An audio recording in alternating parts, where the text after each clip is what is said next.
Hello ನಮಸ್ಕಾರ, ನೀವು ನೋಡ್ತಾ ಇದ್ದೀರಾ ಇಂಡಿಯಾ ಫಸ್ಟ್. ನಾನು ರಕ್ಷತ್ ಶೆಟ್ಟಿ. ಈಗ ಹೆಡ್ಲೈನ್ಸ್.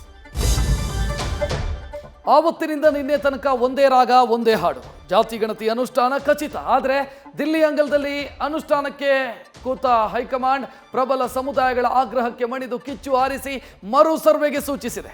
ಈ ಆಟದಲ್ಲಿ ಸಿಎಂ ಸಿದ್ದು ಮಾತ್ರ ಜಾರಿ ಬಿದ್ದ ಜಾಣನಂತಾಗಿದ್ದಾರೆ. ಆರ್ಸಿಬಿ ಕಾರ್ಯಕ್ರಮ ಬೇಕಿತ್ತ? ಸರ್ಕಾರ ಪಕ್ಷಕ್ಕೂ ಕಳಂಕ ಅಂತ ರಾಹುಲ್ ಗರಂ ಆಗಿದ್ದಾರೆ. ಆದರೆ ಕಾಲ್ತೊಳಿತ ಕದನ ನಿಲ್ಲಿಸಲು ಸಂಪುಟ ಪುನರ್ರಚನೆಯ ಅಸ್ತ್ರಕ್ಕೆ ಸರ್ಕಾರ ಕೊಡೆ ಹೂಡಿದೆ.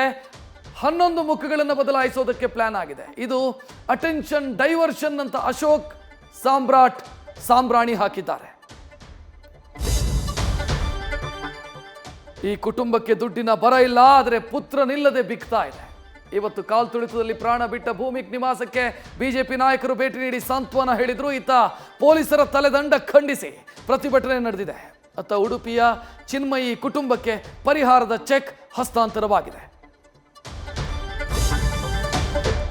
ಬಾಹ್ಯಾಕಾಶಕ್ಕೆ ನೆಗೆಯಲು ಕೌಂಟ್ ಡೌನ್ ಶುರುವಾಗಿದೆ. ನಾಳೆ ಗಗನದತ್ತ ಶುಭಾಂಶು ಶುಕ್ಲಯಾನ ಶುರುವಾಗಲಿದೆ. ಅಮೆರಿಕದ ಫ್ಲೋರಿಡಾದ ಕೆನಡಿ ಬಾಹ್ಯಾಕಾಶ ಕೇಂದ್ರದಲ್ಲಿ ಆಕ್ಸಿಯಾಮ್ ನೌಕೆ ಸಕಲ ಸಿದ್ಧತೆಯಲ್ಲಿ ನಿಂತಿದೆ.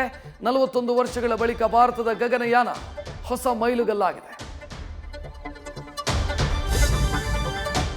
ಈ ಜಾಲವೇ ಭಯಾನಕ. ಕಂಡ ಸುಂದರಿಯರಿಗೆ ಬಲೆ ಹಾಕೋ ಕಾಯಕ. ಉದ್ಯೋಗ ಸಂಬಳದ ಆಮಿಷ ಒಡ್ಡೋ ಈ ವಿಷಕನ್ಯೆ ಪಲ್ಲಂಗದ ಸಿನಿಮಾಕ್ಕಾಗಿ 6 ತಿಂಗಳು ಸೆರೆ ಶಿಕ್ಷೆ ನೀಡಿದ್ದಾಳೆ. ಕತ್ತಲ ಲೋಕದ ಕರಾಳತೆಯ ನೋವು ಬಿಚ್ಚಿಟ್ಟ ಯುವತಿ ಅಮ್ಮ ಮಗನ ಬಣ್ಣ ಬಯಲು ಮಾಡಿದ್ದಾಳೆ. ನ್ಯೂಸ್ ಫಸ್ಟ್ ನಿರ್ಭೀತಿಯಿಂದ ನಿಮ್ಮ ಪರವಾಗಿ.